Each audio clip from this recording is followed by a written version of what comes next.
बोल सच्चिदानंद नंद भगवान की जय।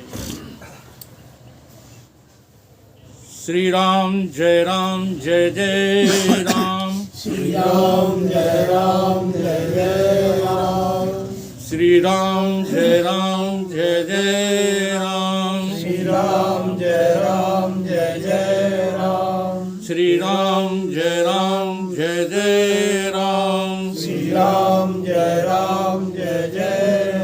बोलिए सच्चिदानंद भगवान की जय। बोलिए सत्य सनातन धर्म की जय। बोलिए सद्गुरुदेव भगवान की जय।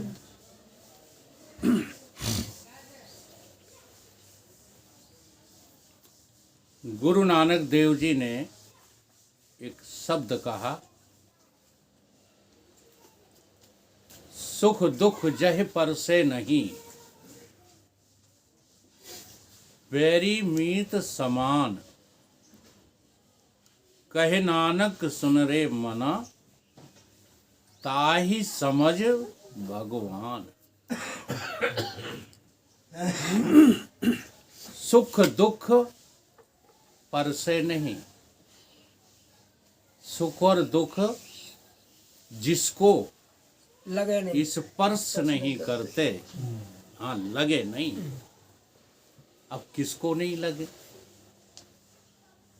प्रश्न ये पैदा करो, अनुभव ये करो कि सुख दुख किसको नहीं लगते। तो इसके लिए तुम्हें सबसे पहले ये विचार करना पड़ेगा कि ये सुख दुख आते कहाँ से हैं, कहाँ से आ जाते हैं जो हमको लग जाते हैं। जैसे कोरोना बीमारी कहाँ से आई, तो आप लोग कहेंगे चीन से आई। तो उस बीमारी का तो आपने पता लगा लिया कि वहाँ से चली आई, लेकिन इसका भी तो पता लगाओ कि सुख और दुख आए कहाँ से। अब पढ़ लिख करके तुमने जो है सीख लिया वेदांत से कि सुख दुख बाहर है नहीं, सुख दुख मन के माए हैं। अब हम आपसे पूछेंगे मन में कहाँ से आ गए, कहाँ से मन में आ गए सुख दुख? हर जगह प्रश्न खड़ा करो, तब जाकर के तुम जो है सच्चाई पर पहुंचोगे। प्रश्न ही नहीं खड़ा करते, कहाँ से सुख दुख आ गए? अर्जुन ने प्रश्न किया, देखो गीता में, कि भगवान इन सुख दुखों से जो है बच करके हम अपनी बुद्धि को स्थिर कैसे करें? तो भगवान ने कहा, दुखेषु अनुद्विग्न मना, दुखेषु अनुद्विग्न मना, सुखेषु विगत स्पृहा। बीत राग, वैराग का जिक्र सब जगह किया गया है। बीत राग भय क्रोधा स्थित धी मुनिर उच्यते। भगवान समझा रहे हैं, क्या कह रहे हैं कि ये जो है दुख, जब दुख तुमको हो तब तुम मन से कैसे हो जाओ, उद्विग्न हो जाओ। अब समझ में आई दुख कहाँ से आए? मन से उद्विग्न हो जाओ। मन से उद्विग्न होने का क्या अर्थ है?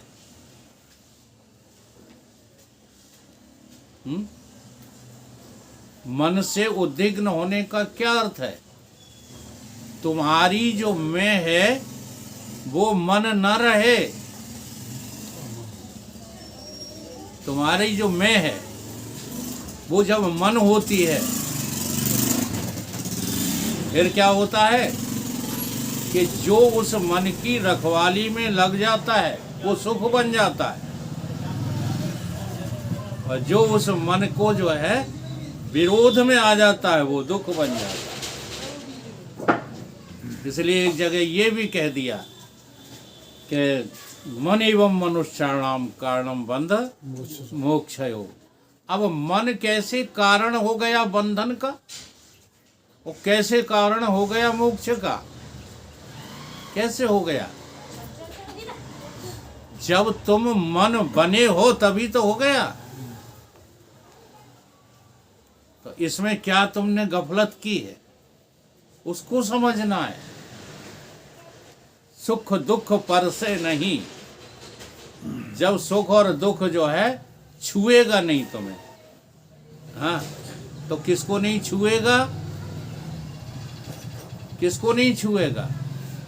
ये सुख दुख किसको नहीं छू सकते? बोलो, है? स्वयं को नहीं छू पाएंगे। किसको? स्वयं को तो तुमको हो, मन न रहे तब, हैं? जब मन न रहे तो। वही तो मैं पूछ रहा हूं, तुम कौन हो? मैं कौन हूं, मैं कौन हूं? पूछो ये अपने आप से, पूछते ही नहीं। ये तो बहुत ऊंची जो है पकड़ है कि हम मन हैं, ये ऊंची पकड़ है। तुम मन भी नहीं रहते हो। तुम्हें तो लगता है कि सुख किसने दिया है? ब्याह में सुख किसने दिया? पत्नी ने। आज दे रही है। नियम ये होता है, जिसके पास जो चीज होती है वो देता ही रहता है, देता ही रहता है। जैसे परमात्मा के पास क्या है? परमात्मा के पास प्रकाश है, इसलिए जगत प्रकाश से प्रकाशक रामू मायाधीश ज्ञान गुण। अब वो कभी देना बंद कर रहा है प्रकाश? तो अगर पत्नी के पास सुख होता तो वो देती रहती, दे रही है। जन्म भर के झूठा हो, हाँ, जो चीज तुम्हें कभी सुख नहीं देती, तुम आज भी उसी को पकड़े, उसी से चिपके हो। तो सबसे निचला स्तर क्या निकला तुम्हारा? कि तुम्हें ये लगा कि हमें सुख देने वाला बाहर कोई है, हमें दुख देने वाला बाहर कोई है। तुम्हें ये भी नहीं लगता अभी कि मैं मन हूं। कहाँ लगता है? इतने बड़े लालची हो गए हैं हम। यही हमारा पतन, यही भिन्नता का पतन है। समझ पाते हो कभी? जब आप धन से सुख पाना चाहते हो, अब देखो, तुमने परिभाषा लोभ की क्या बना रखी है? तुमने लोभ की परिभाषा बना रखी है कि जो पैसा खर्च करने में आनाकानी करे सो लोभी। जैसे हम उदाहरण भी दे दें, विजयपाल जी, यही तो परिभाषा बना रखी है। लेकिन तुम ये नहीं जानते हो, हाँ, कि जो बहुत पैसे वाला है वो भी लोभी है। ये बात जानते हो? क्यों नहीं जानते हो? क्योंकि शास्त्र की ये बात तुम्हें स्वीकार ही नहीं है कि जो धन से सुख पाना चाहता है, थोड़ा सा बंद कर लो, चालू कीजिए। तो लोभी कौन है?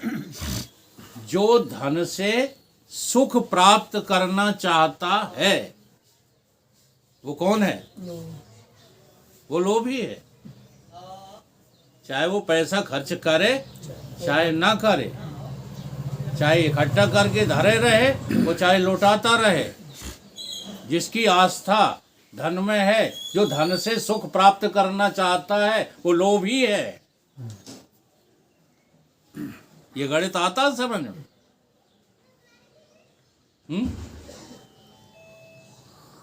जो परिवार से सुख प्राप्त करना चाहता है वो कौन है? मोही। मोही। अब तो तुम आगे आगे बोलने लगे। शाबाश।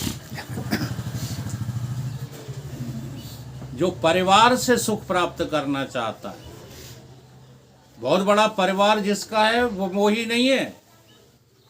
छोटा परिवार है जिसका, वो मोही नहीं है। जो परिवार से सुख प्राप्त करना चाहता है वो कौन है? ही है। ऐसे ही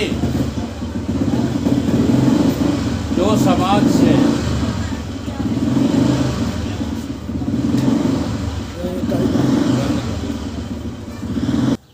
सुख प्राप्त करना चाहता है वो कौन है? वो मोही है। और जो समुदाय से सुख प्राप्त करना चाहता है, संबंधियों से सुख प्राप्त करना चाहता है, वो कौन है? वो ममता जो है बढ़ाने वाला है। ये मेरा है, ये मेरा है। अब ये संबंध तुम्हारा है नहीं, लेकिन पता नहीं कैसे जो है बन गया। अब कहते हो कि हमें बताओ कि हम ऐसे भिन्न कैसे हो गए। अब किसने कह दिया कि मकान तुम्हारा है? किसी ने तुमसे कहा? बचपन में खेल खेलते थे, रेत के घरौंदे बनाते थे, फिर ये मेरा है, ये तुम्हारा है।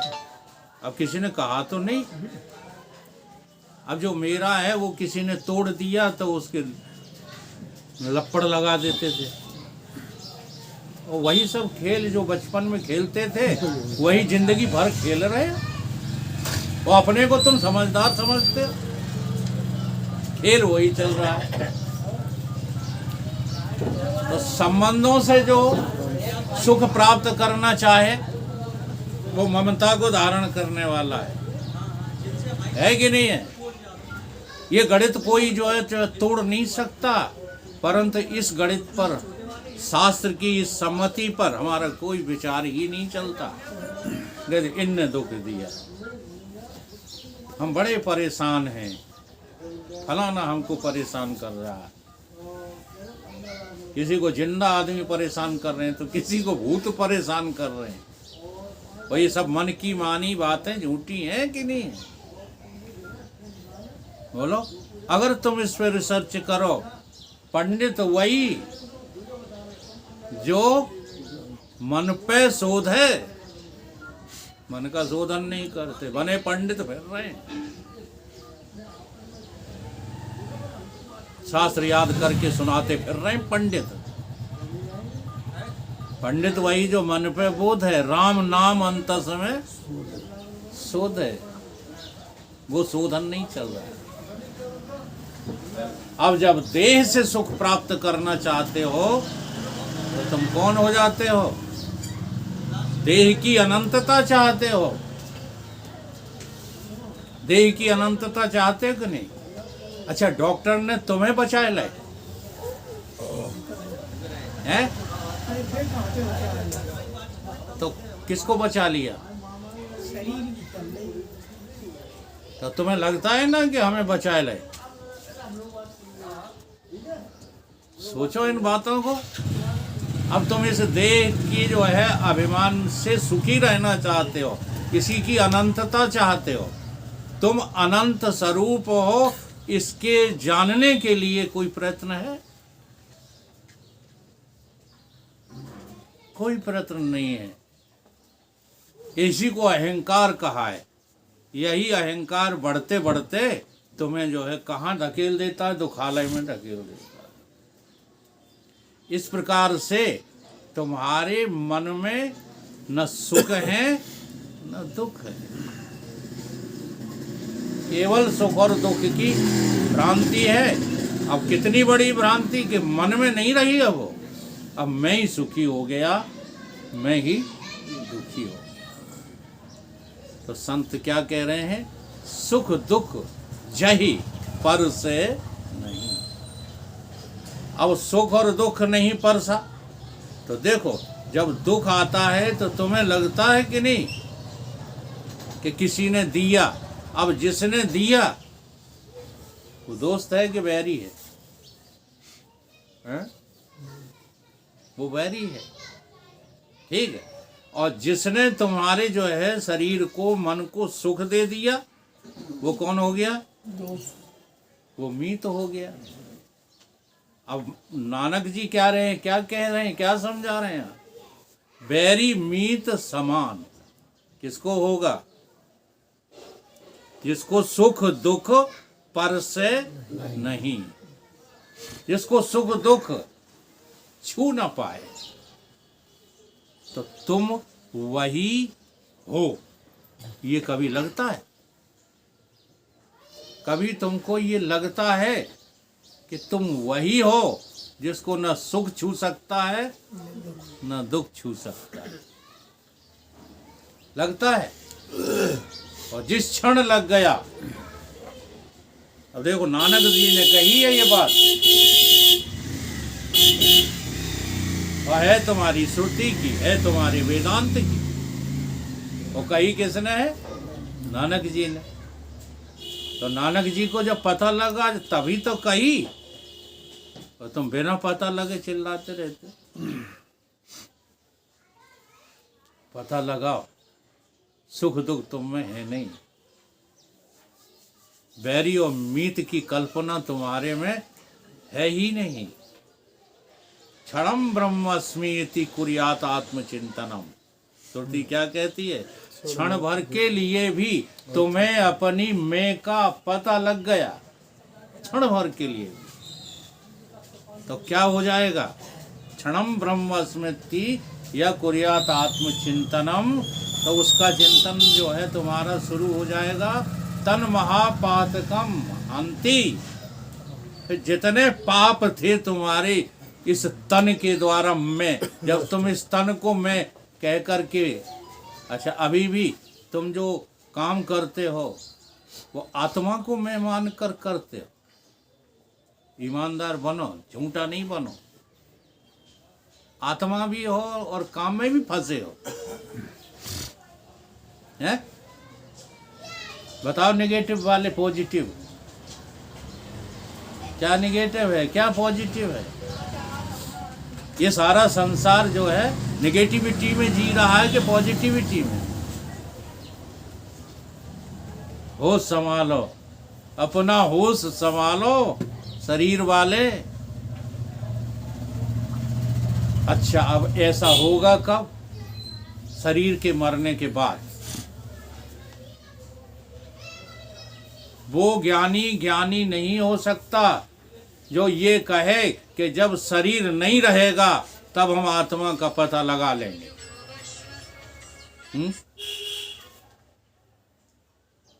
वो ज्ञानी है? अच्छा, वो ज्ञानी है जो ये कहे कि पत्नी जब मर जाएगी तो हम बाबा हो जाएंगे? वो बैरागी है?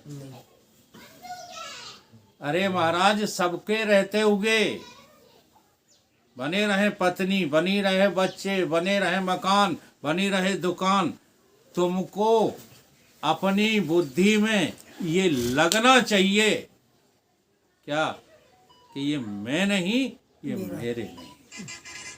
मारो मत पत्नी को, कत्ल मत करो किसी का, अपना कत्ल करो। जब से हमने जाना है कि मरने का नाम जिंदगी है, तब से डाले कफन कंधे पर। अब दिख नहीं रहा है, डारे तो हैं, हम कातिल को ढूंढते हैं, तो मरने को तैयार नहीं हो और अमरता चाहते हो। अब देखो कितना बढ़िया जो है दृष्टांत है। सपने में तुम मर गए, सपने में तुम मर गए, सपने में तुम्हारी जो है दाह संस्कार हो गया, सपने में तुम्हारी तेरही हो गई, सपने की बात कर रहा हूँ। हाँ, और जैसे ही सपना टूटा तो मरे निकले कि जिंदा?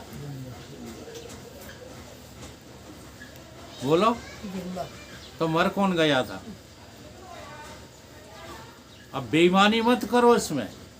सपने में भी हम ही मर गए थे और सपना टूटा तो हम ही जिंदा नहीं करे, जबकि कुदरत का ये नियम नहीं है। जो मर जाता है वो जिंदा नहीं होता और जो जीवित है वो कभी मरता नहीं है। तो सपने में जो बच गया था वो कौन था और जो मर गया था वो कौन था? हैं? सपने में जो मर गया था वो कौन था? हम नहीं थे,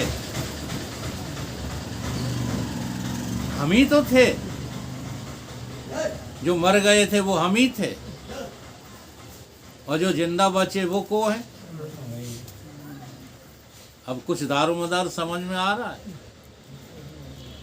सपन पुरुष और जागृत पुरुष अलग अलग होते हैं। स्वप्न पुरुष और जागृत पुरुष अलग नहीं होता है। सपन की देह, अगर तुम देह को पुरुष कह रहे हो तो अलग अलग होता है। अगर पुरुष की परिभाषा में पुरुष बोल रहे हो तो जो जागृत पुरुष है वही तो जो है स्वप्न पुरुष है। जो जागृत का दृष्टा है वही स्वप्न का दृष्टा है। अब तुम किसे पुरुष कह रहे हो? अगर तुम देह को पुरुष कह रहे हो तो सपने वाली देह अलग थी और जागृत वाली देह अलग है। आ रही बात समझ में कि नहीं आ रही? वहां की जो देह थी वो मर गई, तब बची कौन सी? अब यहां तुम देह को देख रहे हो बचा, ठीक है, लेकिन हकीकत क्या है कि देह जैसे वहां मरी मराई थी तैसे ही यहां भी मरी मराई है। जो बचा है वो तब भी बचा था और अब भी बचा है। अभी देह मर जाए तो वो पुरुष जो वहां बचा था वही तो यहां बचा है। अब प्रक्रिया क्या है कि स्वप्न से हम जागृत की अवस्था में आकर के कहते हैं कि स्वप्न अवस्था झूठी थी, ठीक। अब कौन सी अवस्था में पहुंचा दें तुम्हें कि तुम जागृत अवस्था को भी झूठी कहो? बस यही दारोमदार है। हम स्वप्न अंत करके जागृत में आए, अब जागृत अंत करके कहां जाएं?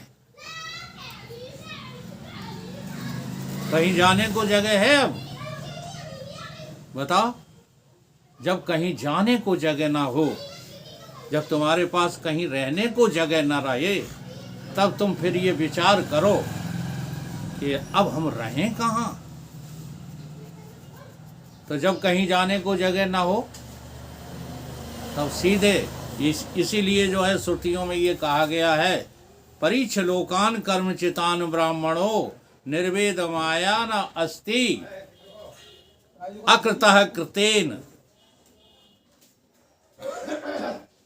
जब तुम्हें ये पता लग जाए कि कर करके हम उस जो है अकृत तत्व को नहीं पा सकते हैं, तो क्या करें फिर? कहीं अब कहाँ मरे जाएंगे? ये कह देते ना जगदीश कि वकील साहब तो पीछे पड़ गए, अब हम कहाँ मच जाएंगे?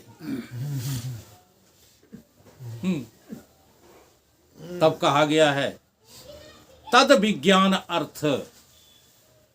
तब तुम जो है बचे कि नहीं बचे ये जानने के लिए कहाँ जाओ? गुरुम स गुरुम एव अवगच्छेत्। अब आप गुरु के पास जाइए और कहीं तुम्हारा गुजारा नहीं होगा। हाँ, गुरुआ ही तुम्हें जो है उस गुरु तत्व से मिला देगा जिस गुरु तत्व में वो सदा विद्यमान रहता है। गुरु की कृपा के बिना तुम जो है कितने बड़े शास्त्री बने रहना संभव नहीं है। इसलिए किसी की भक्ति तुम्हें करना आती हो या ना आती हो, अगर तुम गुरु भक्त हो गए तो तुम्हारा कल्याण हो ही जाए। ये शास्त्र सम्मत बातें हैं। अब इनको नकारते हो और तुम बनते कौन हो? पॉजिटिविटी वाले बनते हो। पॉजिटिविटी तुम्हारी नहीं है, तुम्हारी निगेटिविटी है कि संसार जैसे चल रहा है ऐसे ही चलते रहो, इसी में भलाई है। ये है निगेटिविटी। पॉजिटिविटी क्या है? संसार जिधर जा रहा है उधर से मुख मोड़ लो। संसार गलत दिशा में जाता है, ये उस दिशा में जाता है जहाँ मौत का कुआं है। जी हाँ, और शास्त्र तुम्हें वहाँ ले जाना चाहते हैं जहाँ अमृत सागर है। अमृत सागर भर गगरी में परमानंद सबको बांट दिया, कर दिया दूर सबका अनिष्ट। है ब्रह्मनिष्ठ है तपोनिष्ठ, तुम तो हो इस युग के वशिष्ठ। तुम यदि सदगुरु को वशिष्ठ नहीं देखोगे तो ये पांडित्य तुम्हारा वशिष्ठ नहीं बन सकता। आज यही सब गलती हो रही है।